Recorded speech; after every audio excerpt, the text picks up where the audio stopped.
ഇല്ലാ കുന്തു ലഹു ശഫീഉൻ യൗമൽ ഖിയാമ. നാളെ പരലോകത്ത് അവന് വേണ്ടി ഞാൻ ശുപാർശ ചെയ്യുമെന്ന്. ആരാണോ മദീനയുടെ കാലാവസ്ഥ ക്ഷമിച്ചത്, ആരാണോ മദീനയിൽ ക്ഷമയോടെ താമസിച്ചത്, നാളെ പരലോകത്തവൻ കടന്നു വരട്ടെ. ആരുമില്ലാത്ത പരലോകത്തവൻ ഒറ്റപ്പെട്ട് നടക്കുമ്പോ എന്റെ നഗരത്തിന്റെ കാലാവസ്ഥ ക്ഷമിച്ചതിന് വേണ്ടി അവന് വേണ്ടി ഞാൻ ശുപാർശ ചെയ്യുമെന്ന് ലോകഗുരുവേ നിത്യദൂതരെ നബി മുഹമ്മദ് റസൂലുള്ളാഹ് സല്ലല്ലാഹു അലൈഹി വസല്ലം. അതുകൊണ്ട് എന്റെ പ്രിയപ്പെട്ട സഹോദരങ്ങളോട് ലോകത്തിന്റെ ഏറ്റവും വലിയ ഭാഗ്യമുണ്ട് മണ്ണിലോട്ട് പോകാൻ. പൊന്നുമോനെ 40,000 രൂപ കൊടുത്താൽ ഒന്ന് ഉംറയ്ക്കെങ്കിലും ഒന്ന് പോയി തിരിച്ചു വന്നുകൂടെ. എത്രയോ പൈസ നമ്മൾ ചെലവാക്കാറുണ്ട്. ആ പൈസ മുഴുവനും ഒന്ന് കൂട്ടിവെച്ച് ജീവിതത്തിൽ ഒരു പ്രാവശ്യമെങ്കിലും കണ്ണുകൊണ്ട് അല്ലാഹുവിന്റെ റസൂലിന്റെ റൗള ശരീഫ് ഒന്ന് കാണാൻ ആ റൗളയുടെ അടുക്കലോട്ട് കടന്നു ചെല്ലുമ്പോ ലോകത്തിലെ ഏറ്റവും വലിയ വെള്ളക്കൊട്ടാരമുണ്ടല്ലോ, ആ മദീനയിൽ ഒരു അക്രമിക്ക് താമസിക്കാൻ കഴിയില്ല.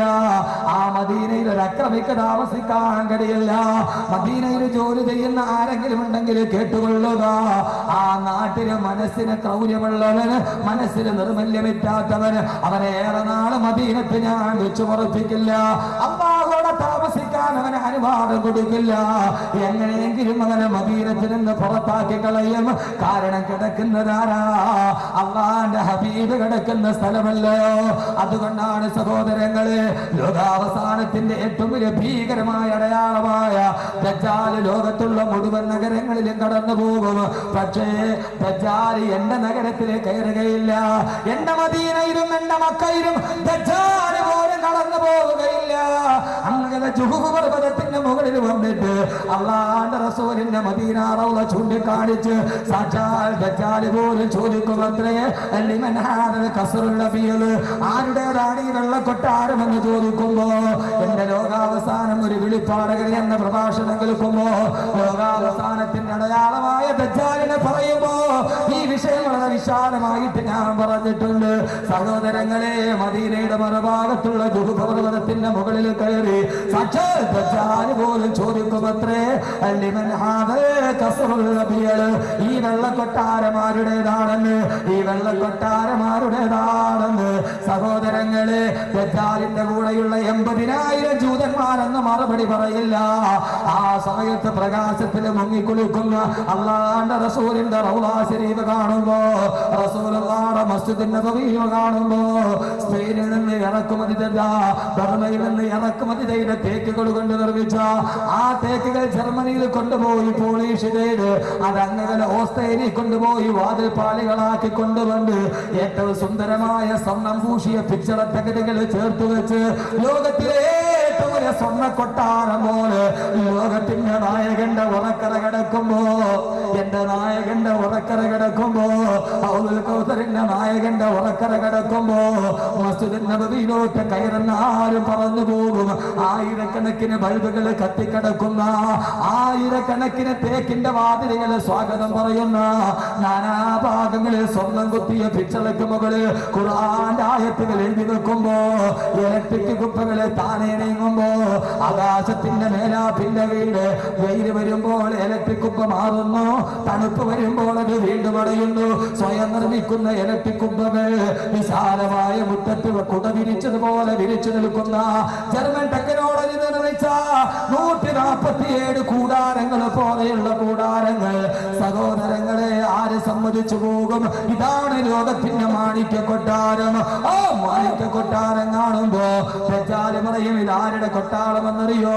ഹദാ ഖസ്റു മുഹമ്മദ്, ഹദാ ഖസ്റു മുഹമ്മദ് സല്ലല്ലാഹു അലൈഹി വസല്ലം, ഇത് മുഹമ്മദ് സല്ലല്ലാഹു അലൈഹി വസല്ലമയുടെ കൊട്ടാരമാണെന്ന് ദജ്ജാലിന് പോലും അങ്ങകലെ മാറി നിന്നിട്ട് കൊതിയോടെ നോക്കാനല്ലാതെ ദജ്ജാൽ കടന്നു വരാത്ത ഭൂമി ആ ഭൂമിയാണ് മദീന, മദീന, മദീന.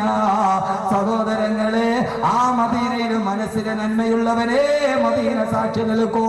മനസ്സിലെ നന്മയുള്ളവരെ മദീനയാവാൻ കഴിയൂ. അല്ലാഹു ആ ബോധം നമുക്ക് നമുക്ക് നൽകി അനുഗ്രഹിക്കുമാറാകട്ടെ. ആ ബോധം അല്ലാഹു നൽകി അനുഗ്രഹിക്കുമാറാകട്ടെ.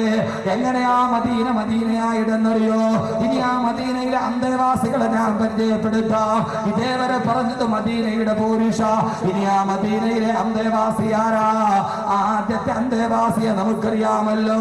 എന്റെയും നിങ്ങളുടെയും നേതാവ്, നമ്മുടെ കൽബിന്റെ രാജാവ്, ബഹുദീവ വസൂലി വാഹിബുൽ യദി ഇൻഷാ അല്ലാഹ് മുഹമ്മദുർ റസൂലുള്ളാഹ്. രണ്ടാമത്തെ ഭാഗത്തോട്ട് കിടക്കുകയാ. ആരോ മദീനത്ത് കിടന്നുറങ്ങുന്നതെന്നറിയോ? ഈ അന്തരീക്ഷത്തിൽ ആരുടെ നാമമാണോ? ഒരു സെക്കൻഡ് പോലും മലയടിക്കാതിരിക്കുന്നത്. ഓരോ സെക്കൻഡിലും അന്തരീക്ഷത്തിലൂടെ പറന്നു പോകുന്ന അന്തരീക്ഷവായു. സഹോദരങ്ങളെ, ലോക ചരിത്രത്തിൽ എത്രയോ ഏകാധിപതികള്, സർവാധിപതികള്, സ്വേച്ഛാധിപതികളും കടന്നു പോയിട്ടുണ്ട്. അഡോൾഫ് ഹിറ്റ്ലറും ബെനിറ്റോ മുസോളിനിയും നെപ്പോളിയൻ ബോണപ്പാർട്ടും ഗ്രേറ്റ് അലക്സാണ്ടറും ആയിരക്കണക്കിന് ലക്ഷക്കണക്കിന് അനുയായികളെ സംഭരിച്ച എത്രയോ നായകന്മാര് കടന്നുപോയി. മാർക്സ് കടന്നുപോയില്ലേ? എംഗൽസ് കടന്നുപോയില്ലേ? സ്റ്റാലിൻ കടന്നുപോയില്ലേ? ലോകത്തിലെ അർദ്ധനഗ്നനായ ഫക്കീർ എന്നറിയപ്പെടുന്ന മഹാത്മാഗാന്ധി ചരിത്രത്തിൽ കടന്നുപോയില്ലേ? യവന ദർശനകരയുടെ താത്വികാചാര്യനായ സോക്രട്ടീസ് കടന്നുപോയില്ലേ? അരിസ്റ്റോട്ടിൽ കടന്നുപോയില്ലേ? മാർസിന്റെ ഭൗതിക ശരീരം ഇന്നും ലോകത്ത് സൂക്ഷിച്ചു വെച്ചിട്ടില്ലേ? പക്ഷേ സഹോദരങ്ങളെ, സാക്ഷാൽ ലോകത്തോട്ട് കടന്നു വന്ന യേശു ക്രിസ്തുവും കടന്നുപോയി. യേശു ക്രിസ്തുവും കടന്നുപോയി. സഹോദരങ്ങളെ, മോസസും കടന്നുപോയി, മൂസാനബിയും കടന്നുപോയി. ആയിരക്കണക്കിന് അവതാരങ്ങളുള്ള ഭാരതഭൂമിയിൽ ശ്രീകൃഷ്ണൻ കടന്നുപോയി, ബുദ്ധവീരൻ കടന്നുപോയി, വർത്തമാന വീരനും കടന്നുപോയി. പക്ഷേ ഞാനെന്ന് ചോദിക്കട്ടെ, മരിച്ചു മണ്ണിന്റെ അടിയിലോട്ട് കടന്നുപോയിട്ട് ആരുടെയെങ്കിലും ഒരു നാമം ഈ അന്തരീക്ഷത്തിൽ 24 മണിക്കൂർ പറയപ്പെടാത്ത ഒരു നാമമുണ്ടെങ്കിൽ ആരെയും ഓർക്കാൻ ആരോടും പറയാതെ 24 മണിക്കൂറും ഭൗമോപരിതലത്തിൽ നിലനിൽക്കുന്ന ഒരേ ഒരു നാമമുണ്ടെങ്കിൽ ആ നാമത്തിന്റെ ഉടമയാണ് മദീനയുടെ ഏറ്റവും വലിയ അന്തേവാസി. ആരാന്നറിയോ? 5 നേരം ഇസ്ലാമിക പള്ളിയുടെ മിനാരത്തിലൂടെ ഭാഗ്യന്റെ ഒലി മുടങ്ങുമ്പോ ഓരോ സമയത്തും ഞാൻ ജോലി ചെയ്യുന്ന തിരുവനന്തപുരം സെൻട്രൽ ജുമാ മസ്ജിദിന്റെ മിനാരത്ത് നിന്ന് ഇവിടെ ഒരു വലിയ സാധു വിഭാഗം നടക്കുമ്പോ ഇതുപോലുള്ള നന്മകളിൽ ആയിരക്കണക്കിന് സഹായഹസ്തങ്ങൾ നീട്ടിയ എന്റെ ബഹുമാന്യമായ സെൻട്രൽ ജുമാ മസ്ജിദിന്റെ ജമാഅത്ത് പ്രസിഡന്റ് അൽഫ അബ്ദുൽ ഖാദർ ഹാദി സാഹിബ്, അല്ലാഹു ആരോഗ്യത്തോടു കൂടിയുള്ള ദീർഘായുസ് കൊടുക്കട്ടെ. എന്റെ പ്രിയപ്പെട്ട ചെറുപ്പക്കാരാ, രാവിലെ ഇന്നലെ വൈകുന്നേരം ഇന്ത്യ രാജ്യം കണ്ട ഏറ്റവും മഹാനായ ക്രിക്കറ്റർ എന്ന് ലോകം പരിചയപ്പെടുത്തിയ സാക്ഷാൽ സച്ചിൻ ടെണ്ടുൽക്കർ 100ാമത്തെ സെഞ്ചുറി അടിച്ചപ്പോ ഞാൻ പാതി, സച്ചിൻ പാടി. പണ്ട് നമ്മുടെ പടന്തൽ അങ്ങനെ ആയിരുന്നില്ല. താൻ പാതി ദൈവം പാതി എന്നെടുത്തെടുത്ത് സഹോദരങ്ങളെ ദൈവത്തെ വെട്ടിമാറ്റി ആധുനിക ഇന്ത്യയിൽ മറ്റൊരു ദൈവത്തിന്റെ പേര് സൃഷ്ടിക്കുമ്പോ താൻ പാതി സച്ചിൻ പാതി എന്ന് പറഞ്ഞ് സച്ചിൻ ടെണ്ടുൽക്കറിനെ ദൈവമാക്കുമ്പോ എന്റെ പ്രിയപ്പെട്ട മുസ്ലിം ചെറുപ്പക്കാരാ, പൊന്നുമോനെ, ഹൃദയത്തിന്റെ ഉള്ളിലെ ഭൗതിക ദൈവമല്ല, ആ ഹൃദയത്തിന്റെ ഉള്ളിലൊരു നായകനെ വെക്കണം. മദീനയുടെ ആദ്യത്തെ അന്തേവാസിയെ ഞാൻ പരിചയപ്പെടുത്തുകയാ. പൊന്നുമോനെ, ഹൈന്ദവരാരാധിക്കുന്ന ഹൈന്ദവ സഹോദരാരാധിക്കുന്ന ശ്രീകൃഷ്ണന്റെ ഫോട്ടോ ഹൈന്ദവ സഹോദരങ്ങളുടെ പൂജാമുറിയിലുണ്ട്. അവരുടെ പരമശിവന്റെ ഫോട്ടോ ഹൈന്ദവ സഹോദരങ്ങളുടെ പൂജാമുറിയിലുണ്ട്. ക്രിസ്ത്യാനികൾ ഏറ്റവും കൂടുതൽ ആദരിക്കുന്ന യേശു ക്രിസ്തുവിന്റെ മുൾക്കിരീടം ധരിച്ച ഫോട്ടോ അവരുടെ കുർബാന നടത്തുന്ന അൽത്താരയുടെ മുകളിലുണ്ട്. പക്ഷേ എന്റെയും നിങ്ങളുടെയും നമസ്കരിക്കുന്ന റൂമിന്റെ മുമ്പിൽ, ഞാൻ നമസ്കരിക്കുന്ന ഹദ്ദാദ് ജുമാ മസ്ജിദിന്റെ മുമ്പിൽ അല്ലാഹുവിന്റെ റസൂലിന്റെ ചിത്രമില്ല. ഹദ്ദാദ് ജുമാ മസ്ജിദിന്റെ മിഹ്റാബിലില്ല. ആരെങ്കിലും അവന്റെ പള്ളിയുടെ മുകളിൽ അല്ലാഹുവിന്റെ റസൂലിന്റെ ചിത്രമെങ്ങാനും വരച്ചു വെച്ച അവൻ ഇസ്ലാമിൽ നിന്ന് പുറത്താണെന്നിരിക്കെ അല്ലാഹുവിന്റെ റസൂൽ ഇരിക്കുന്നത് എവിടെയാ? അല്ലാഹുവിന്റെ റസൂൽ ഇരിക്കുന്നത് എവിടെയാ? कहते हैं मुस्तफा आशिकों की सीनों में, कहते हैं मुस्तफा आशिकों की सीनों में. അല്ലാഹുവിന്റെ റസൂൽ ഇരിക്കുന്നത് ആശിക്കിന്റെ സ്നേഹിക്കുന്നവന്റെ നെഞ്ചിന്റെ ഉള്ളിലാ. പൊന്നുമോനെ, കാസർഗോഡ് പ്രിയപ്പെട്ട ചെറുപ്പക്കാരാ, കാസർഗോഡ് പ്രിയപ്പെട്ട പ്രിയപ്പെട്ട ചെറുപ്പക്കാരാ, ഞാൻ നെല്ലിക്കുന്ന് പർവ്വത്ത് പ്രസംഗിക്കാൻ വരുമ്പോ അവിടെയും ഇതേപോലെ കുറെ ചെറുപ്പക്കാര് ജീവകാരുണ്യ പ്രസ്ഥാനത്തിന് വേണ്ടി പാവപ്പെട്ടവരെ സഹായിക്കാൻ വേണ്ടി അല്ലാഹു അർഹമായ പ്രതിഫലം കൊടുക്കട്ടെ. കാസർഗോഡ് ചെറുപ്പക്കാരെല്ലാത്തിന്റെയും മുമ്പന്തിയിലുണ്ട്. ഏറ്റവും പുതിയ വസ്ത്രം വന്നാൽ അത് ധരിക്കുന്നത് നിങ്ങളാ. ഏറ്റവും നല്ല ഹെയർ സ്റ്റൈൽ വന്നാൽ പൊന്നു ചെറുപ്പക്കാരാ നിങ്ങളാണത് കൊണ്ടുവരിക. ഹെയർ സ്റ്റൈലിന്റെ കാര്യത്തിൽ കാസർഗോഡ് ചെറുപ്പക്കാരെല്ലാം കേരളത്തിന്റെ 14 ജില്ലയിൽ വേറൊരു ചെറുപ്പക്കാരില്ല.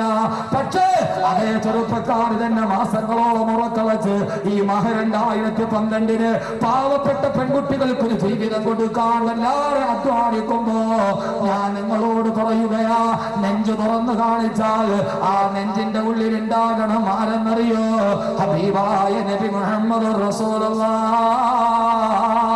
പൊന്നുമോനെ, നെഞ്ചിനുള്ളിൽ നീയാണ്, കണ്ണടച്ചാ നീയാണ്, കണ്ണ് തുറന്നാ നീയാണെന്ന് കാമുകിയുടെ കണ്ണിൽ പാടിക്കൊടുക്കുന്ന ആഭാസമല്ല.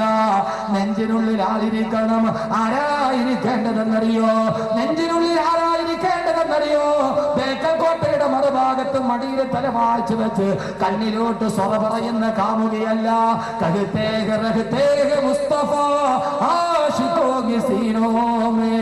ഹൃദയം തുറന്ന് കാണിച്ചാൽ ആ ഹൃദയത്തിന്റെ കൊട്ടാരത്തിന്റെ ഉള്ളിൽ രാജാവുണ്ടാകണം. ആ രാജാവാരെന്നറിയോ? നബിയുൽ ഹറമൈൻ സയ്യിദുൽ കൗനൈൻ വസീലത്തുനാ ഫിദ്ദാറൈൻ നബി മുഹമ്മദ് റസൂലുള്ളാഹ്.